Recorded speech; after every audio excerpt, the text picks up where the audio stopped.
Alrighty, what's up everybody, is I, your travel god of extreme, Peter Joseph here, for video number 2, on your Friday evening, getting close to Friday night, August the 29th, 2025, thank you all for watching video number 2, on the main channel, Killer of Demons 669, thank you for watching, make sure you like the video, hit that subscribe button down below, on this channel and my other channels as well, show you love support.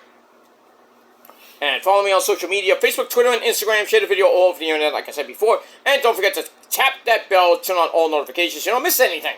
Because if you do, you need to get slapped in the face. And that's pretty much it. And if you're new to my channel, or my channels, whatever you may be watching from. If you're new to my channel, you're thinking about subscribing, please do. And when you do, welcome to the party, pal. Sit back, relax, grab yourself a cold one, and enjoy the show. If you like it, great. You don't, get out of here. Simple as that. Go fuck yourselves. And we move on. Alright, check out my Death Before Dishonor predictions on episode number 81 of The Shadow Slayer. Link will be down below in the gobbledygook. So check it out. Pre-show is on right now. They added 2 matches, because you know Tony Khan loves that. So they added a couple of matches, $50,000 matches on right, probably pretty much ended right now. We got one more match after that, and then we begin the main show at 8 o'clock at the same time as SmackDown, coming up in about 10 minutes or so. So we got that on your Friday night of action. And we also got the Mets kicking some ass tonight. Right now it is 5-0 Mets. Going into, I believe, the second inning. So, Jonah Tong on the mound, making his Met debut. Doing pretty good shit so far, but we'll see. He's nervous. He's gonna get those nerves out of his system. He'll be fine. But we'll see how he does as the game progresses on. That's that. We'll talk about that later. Alright, guys. Hope everybody had a great Friday, the start of Labor Day weekend, the unofficial end of summer. And have a safe and happy Labor Day, because all you fuckers will go back to work on Tuesday, and most of you fuckers in the Northeast will be going back to school on Wednesday, I believe. So, the summer is over. Your teachers or professors are in command, along with me. And that's it. That's pretty much it. School's in session, bitches. There will be tests along the way. So, you better pay attention. Because you never know when I might throw a puppies at you. But we get that. Alright, ladies and gentlemen, on video number 2, right before we get to SmackDown, let's talk about Raw. So this is the aftermath of, semi-aftermath of a heat wave. So this is your Raw thoughts video for August the 25th, 2025, and we are emanating from Johnny Old England Love, the BP Pulse Live Arena in Birmingham, England. Not Birmingham, Alabama, but Birmingham, England, the home of the great man up there, Daddy Ozzy fucking Osbourne. And that's pretty much it. Alright, so as always, Mitchell Cole, or Michael Cole, and Corey Slave on commentary, and let's get into it. So, we got an opening recap of what happened last week in the Land of Extreme, Philadelphia, Pennsylvania, between Jey Uso and Braun Breaker, which included a huge brawl, lots of interference, CM Punk, Jey Uso, and Eli Drake beating the fuck out of each other right in front of Seth freaking Rollins, who's like, look at them, they're fighting over me, I'm the visionary, you know, stuff like that. So, but before that, so we got that, but we open up Raw the only way we know how, with one of the GOATs of the modern era, not The Undertaker, I wish it was The Undertaker, but the other GOAT, our tribal chief. Put up your ones, and put your ones in the comment section for your OTC 1, and that's Roman Reigns. He gets a big, huge reaction. The crowd's like, if you love Roman Reigns, stand up. If you love Roman Reigns, stand up. So Roman's taking it in. We love you, Roman. Then he's like, Birmingham, acknowledge me. So we have to acknowledge him, of course, because if you don't, you're gonna get made. You're gonna pretty much be forced to acknowledge him if you don't even like him. So fuck you. So he talks about having big plans for the rest of this year and going into next year, but he has to be realistic. It might feel like old times with the fans being humongously, give him a huge pop, but it's not the same anymore. He's like, he's not the same anymore, and the fans like, yes you are, yes you are, you're still our tribal chief, no matter what it is, Roman, come on. We love you, Roman. I know, he still loves Roman. Anyway, Roman says that Cody predicted it a year or so ago, because Roman's basically on his own island of relevancy. He doesn't have Jimmy, well, really, he doesn't have Jimmy, he doesn't have Jay, he doesn't even have Solo anymore. Doesn't have the wise man, that bitch, Paul Heyman. And, that's it. He's basically by himself. And the fans kind of boo Cody, and Roman's like, I'm interested. So, he talks about the Vision, Seth Rollins group, trying to take everything away from him, and then the crowd's like, fuck Seth Rollins! That was nice. He's like, I don't have a bloodline. And then we get a yeet chant for, obviously, Jey Uso, who doesn't come out yet. Forget that. Sorry, my notes went ahead of me.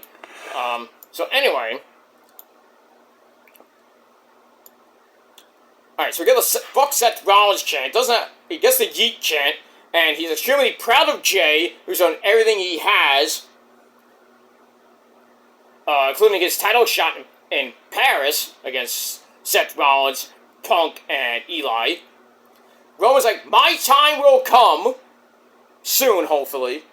And then, my name is Paul Heyman comes out with Big Bronson Reed, the tribal thief, still with Roman's shoes.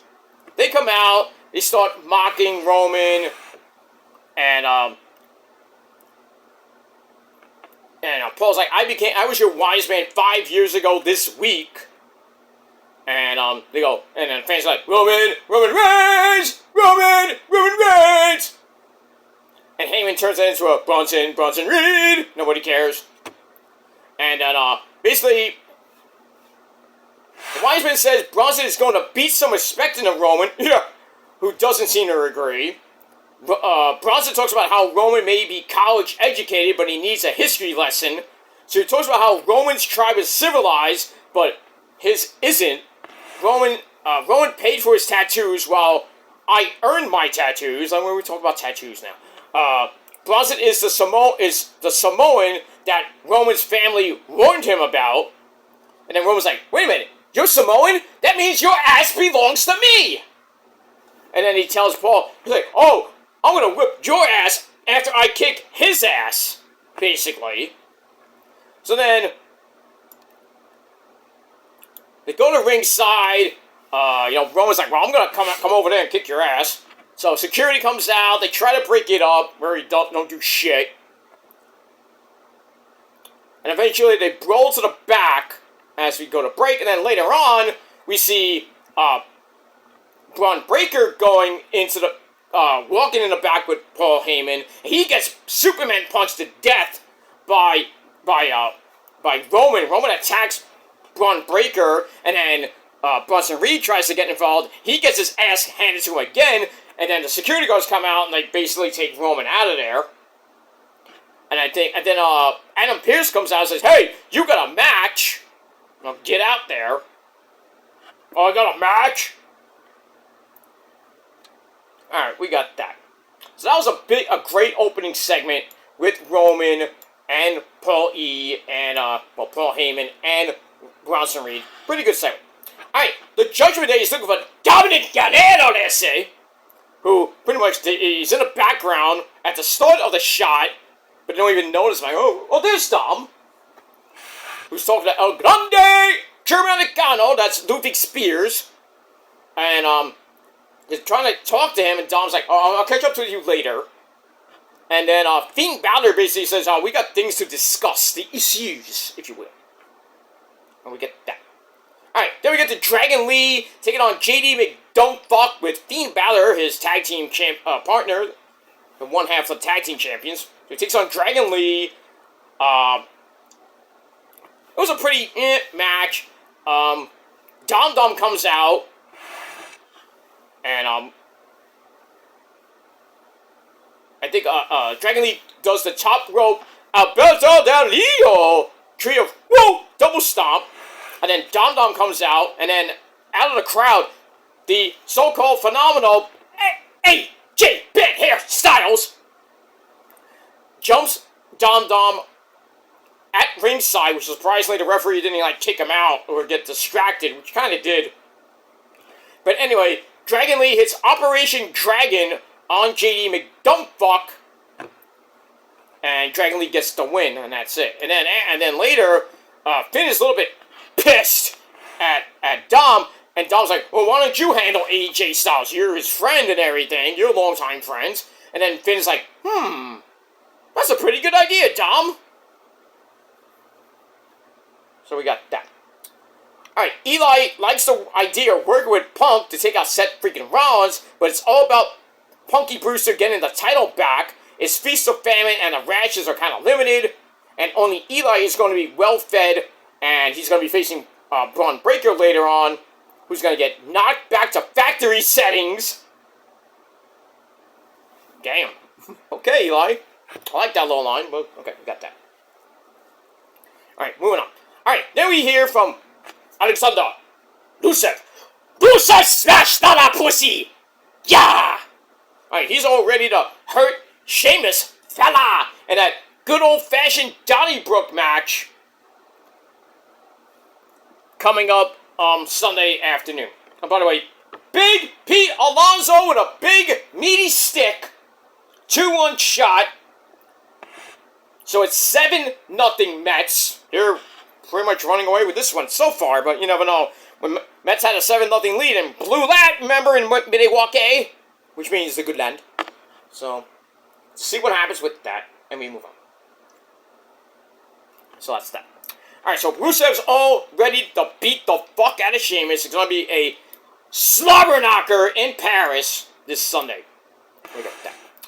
Alright, I mentioned Dom Dom telling Finn to deal with AJ later on, and then Raquel Rodriguez, one half of the women's tag team champions, tells the beautiful Roxanne Perez to get ready for later. I didn't know I had a date later. I'm kidding, of course. Where am I? I don't know. Anyway, got that. Alright, then we get to Pentagon Zero Miedo. I can't do it. He's a smooth operator. Okay. Alright, he takes on Kofi Kingston. And with he did it, Grayson Waller, he comes out and peddles a petition to ban the Canadian Destroyer.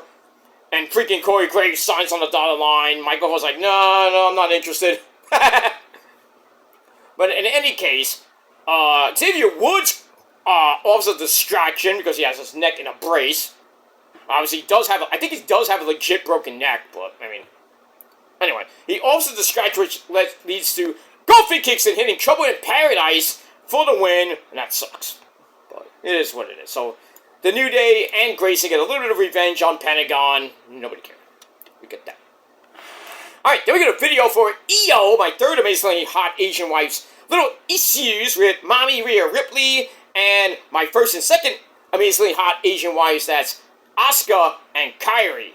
So that continues. So we go right into EO in the back, thanking Mommy for helping her last week, but then explains that Asuka and Kairi are not too happy with her about them, having a little friendship.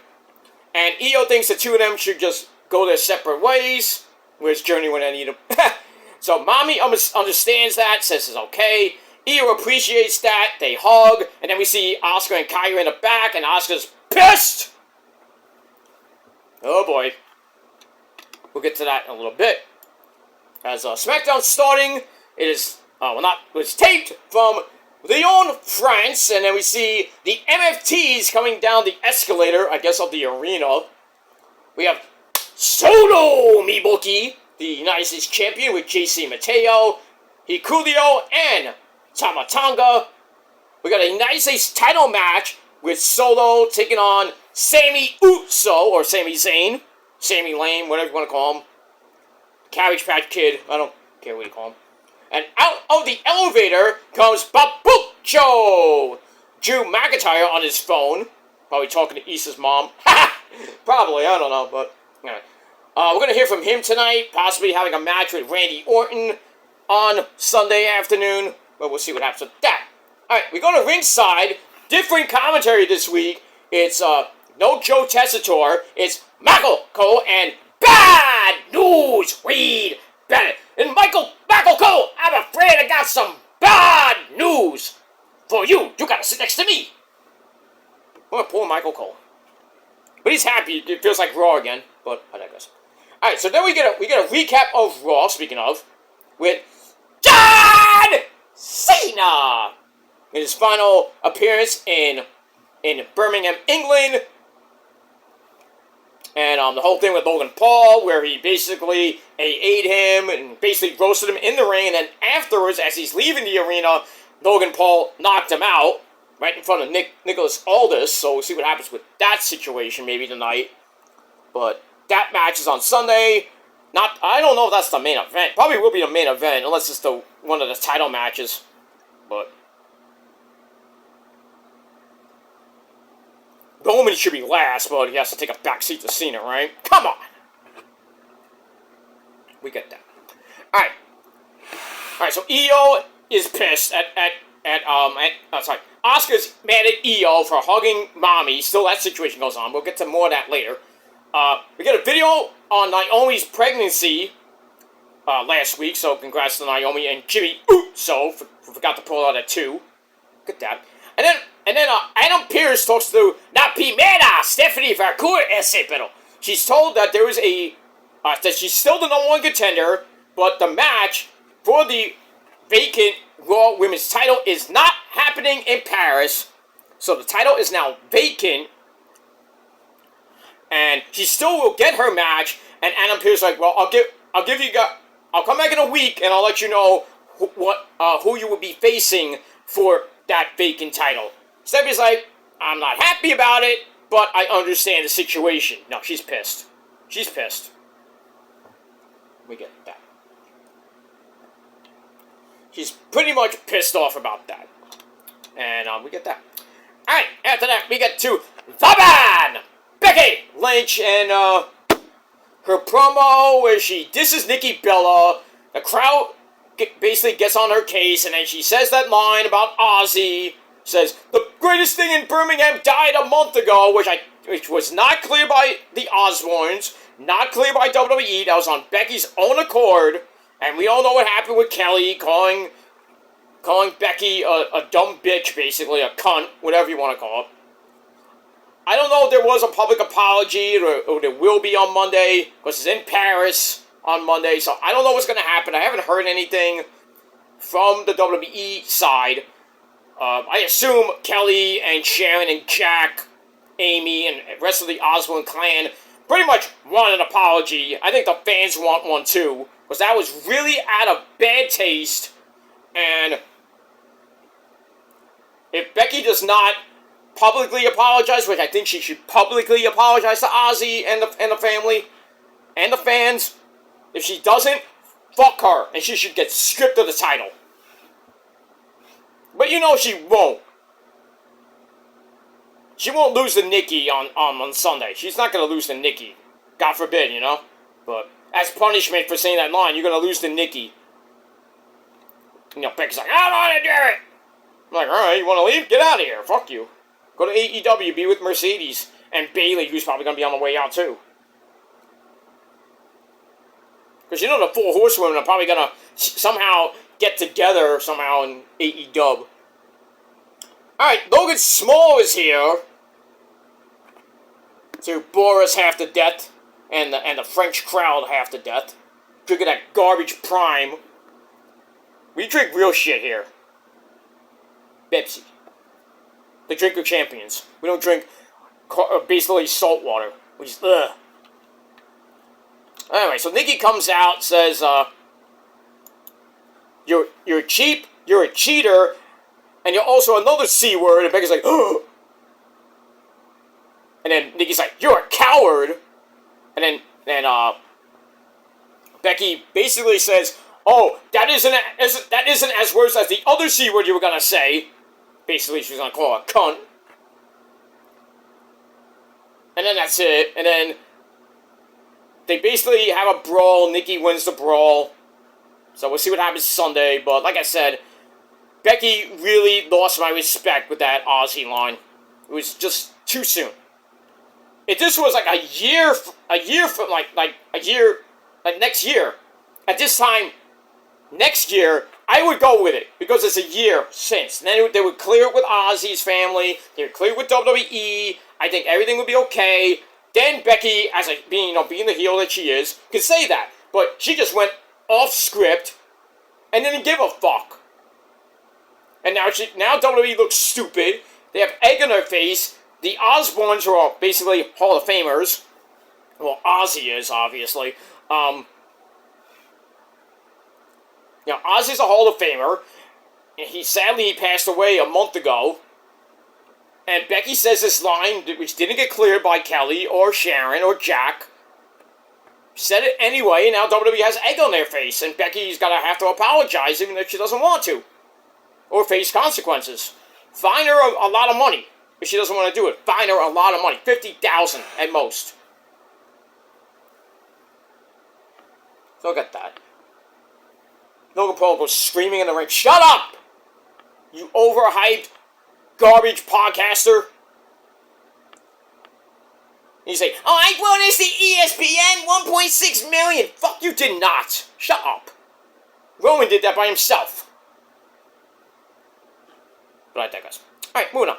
Alright, Punky Brewster, CM Puke, talks about Eli Drake calling him hungry. He's beyond hungry because he's obsessed with getting his title back. If he has to cripple all of them and use their blood to paint his masterpiece, so be it. That sounds sexual and violent. Ugh. I don't want to hear about that. Alright, Sheamus fella talks about Rusev being the superstar comeback no one asked for because Rusev lost his passion. And, but there was a chance because Rusev has been acting like his old self again. So we're getting old Rusev, we always want to screw your clash! But there's no Lana, obviously, no CJ Perry there. And that's what Sheamus wants. He wants the old Rusev, not the Rusev that went to AEW. Because Sheamus is the one who brought that aggressiveness back out of Rusev. So we got that. Alright, good promo there from Sheamus fella. We got that. Alright, then we get to Mommy Rhea Ripley taking on Roxanne Perez, Raquel Rodriguez at ringside. Mommy hits the Release on Lamont, Chico. Something happened to this. Something happened to you, Chico. She hits the Razor's Edge on Roxanne. Then she has a big boot for a near fall. But Roxy goes back to that injured knee of Mommy. And then she goes for Pop Roxy, gets counted into a headbutt by Mommy into Riptide. 1, 2, 3. Mommy Rhea Ripley gets the win over Roxanne Perez. But then afterwards, Roxanne Perez comes in. They have a 2-on-1 beatdown. And then Io comes in for the save. Mommy approves. They hug again. Which leads to Io checking on Mommy's knee and says, I owed you for last week. And then Mommy's like, thank you. And then I'm going to go to the trainer's room right now. So she leaves. And then Asuka and Kyrie come in. Start yelling. I mean, Asuka really is yelling at Io. Says, we told you we would stay out of her business, this and that. And then Asuka's like yelling in Japanese, saying, we don't like you anymore. And then basically they leave Io. So Asuka's like, I'm done with you now, Io. I'm done. And then Io's like about to cry. I have to be there to comfort her and all that shit. Who's coming out? Oh, here comes Cena! Yeah! White boy Cena comes out to shut Logan Paul up for once. So we got that. Alright, so, Asuka leaves. Io is like, Asuka-san! Asuka-chan-san! Konachana-chan-san! You know, and Kairi, you know, stuck in the middle, basically. He's, like, crying, he doesn't know what to do. She's like, I'm sorry. And then she leaves, and Io's like, So, basically, Io's trying to tell Kairi, trust me! I know what I'm doing! And, you know, Kairi's like, you gotta be with her, you know, her big sister, and that's Asuka. And then she's like, I'm sorry. So basically, Asuka and Kairi broke up with their little sister, which is Io. So we'll have to see what happens on Monday with this situation. I still think Asuka and Io are gonna fight at WrestlePalooza, hopefully. I think this is gonna start the eventual heel turn of Asuka and Kairi. Or just Asuka and Kairi's gonna... We still don't know what's gonna happen. He's stuck in the middle, but... Best way to be in the middle. Especially when I'm in the... Well... Never mind. Anyway, moving on. Alright. We go to, What do we go to next? Alright, we're going to AJ Styles and Fiend Balor, battle of the Bullet Club members and Bullet Club team leaders. Just shoot me for the love of God. Alright. Pretty good match for 8 minutes. AJ hits a Pele kick, dropping Fiend Balor. Hits a sliding forearm for a near fall. Backbreaker on the knee. Ushigoroshi connects. Fiend Balor gets back up with a sling blade. Goes for the coup de grace and missed. And then right into the Styles Clash. So AJ Styles gets the win in 8 minutes over his former good buddy, former Bullet Club, basically Bullet Club leader. And that's Fiend Balor. Too sweet. And that's that. Moving on. And now we're getting the Mark Nash with the introduction of Mr. 17-time Mr. John Cena. Blah, blah, blah. Alright.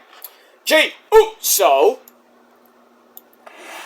isn't sure who he should trust going into Clash in Paris, but we see Roman come in, and he's like, why are you so unsure of yourself after all these years, after all we've done for basically 4.5, 5 years now? Roman says, you have helped enough people over the years, so it's time for you to smash everyone for yourself. But that's just my perspective. You gotta do what you think is right. So, Roman with the pep talk to Jey Uso. See what happens on Sunday. And that's that. Good talk. Alright. We have Bayley still hearing voices in her head. They counsel her, they comfort her. They come to her, basically. So she's still hearing those voices. Then she starts getting annoyed at them. And one of the voices is like, we are successful because we believe in ourselves. And the other one's like, yes, hug. You know. And Bear's like, shut up! So, yeah. So we got like multiple personality freaking Bayley maybe coming out. I don't know. Creepy Bayley. Well, we'll see what happens with that. Alright, the lassie bitch from Ireland, Nyla Valkyria, talks to Adam Pearce saying she's worried about Bayley. Yeah, you're worried after, you know, all that shit you put her through? Right. So she wants someone to check in on her, and Adam says, well, I'll handle that. Yeah, right. Okay. So then the Judgment Day comes in. Dominic Guerrero wants Adam to deal with AJ. So Adam's like, alright, Dom, I'll do what you got, I'll do it. And then gives AJ an Intercontinental title shot against, with Dom on Raw this Monday night. And then Fiend Balor is like, see what you did, ha! And then Dom gets all man and calls Adam Pearce chosen savior. Professor X! That's sad. See how they treat your son, Eddie? I know, why are they treating my son like shit, S.A. Pedal? I don't know. They don't like the Guerreros, I guess, anymore. Well, if I was alive today, they would respect the name of the Guerrero. They will.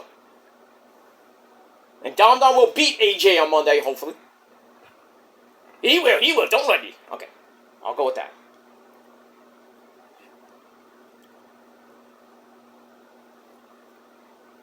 So we'll see what happens with that. Alright, moving on. Alright, then we got a rundown for Clash in Paris. Then Rowan beats up the Visionary. The Vision, I'm sorry. And they just let out the arena by the lame-ass security guards. Alright, then we go to Eat Like Drake and Braun Breaker. And, match was alright. Braun destroys Eli again. Damn. And wins with a super spear in a little under 14 minutes. We get that. And, afterwards, a big old beatdown. And then Jey Uso comes out for the save. The Vision then beats him up. CM Punk comes in for the save. And like I said, everything goes completely berserk. The Vision bails. Rollins has to hold back Braun, though, as Eli, Punky Brewster, and Jey Uso get into a fight. Jey Uso wins that fight. And then Rollins like, "Hey, idiot, look! You fight for this, you're not fighting against them!" Yeeting is yeeting, you know, halfway in. Oh, look at me, idiot! So we got that. So that ends the show. It wasn't a bad show, but I still gave it 6.5 out of 10 stars. Let me know what you guys thought of Raw, and that's pretty much it. Alright. Cena's roasting Logan Paul again in the ring, so I'm gonna go watch that. So I'll be back later on with your SmackDown review for tonight, right here on the channel, and your Dynamite review maybe a bit later tonight as well. So lots of stuff tonight. Hopefully I'll be here to give everything to you guys, but that's it. Quick Met update. It is now 12-0 Mets going into the third inning. So they're pretty much picking up where the Phillies left off after they beat the Braves 19-4. JD. So we got that. So Mets are laying a whooping on the Marlins tonight. And Jonathan through 2 innings, pretty much doing pretty good shit. So we'll see what happens with him. Pretty much in the driver's seat right now. But, you know, never say never, so don't take the foot off the gas just yet. 12 runs, you know, can evaporate pretty quick. So, we'll see what happens with that, with the Mets. With the Phillies tonight, they're on Apple TV. Nobody's going to watch that. But what I will be watching is SmackDown. And, that's that. I'm going to get done with this promo. And, that's that. I'm going to have my sensible dinner after SmackDown. And then get right into your actually, I'm going to do a Dynamite review. And then, before I go to bed, we're going to do the SmackDown review. So, 4 videos coming your way. Actually, take that back. 4 videos coming your way tonight. So your Fatal 4-Way Friday and possibly Saturday for Labor Day weekend. And then we got Clash of Paris on Sunday. We'll do the review Sunday night on the Peter Joseph channel and all that. Don't forget, Clash of Paris predictions tomorrow on episode 82 of The Shadows Lair, so stay tuned for that. With your TNA review, Death Before Dishonor review as well. So lots of stuff tomorrow night. And then Sunday we'll do Collision, and then we'll do Clash in Paris. And that's that. Alright guys, I'm out of here. Thanks for watching. Until next time. Peace.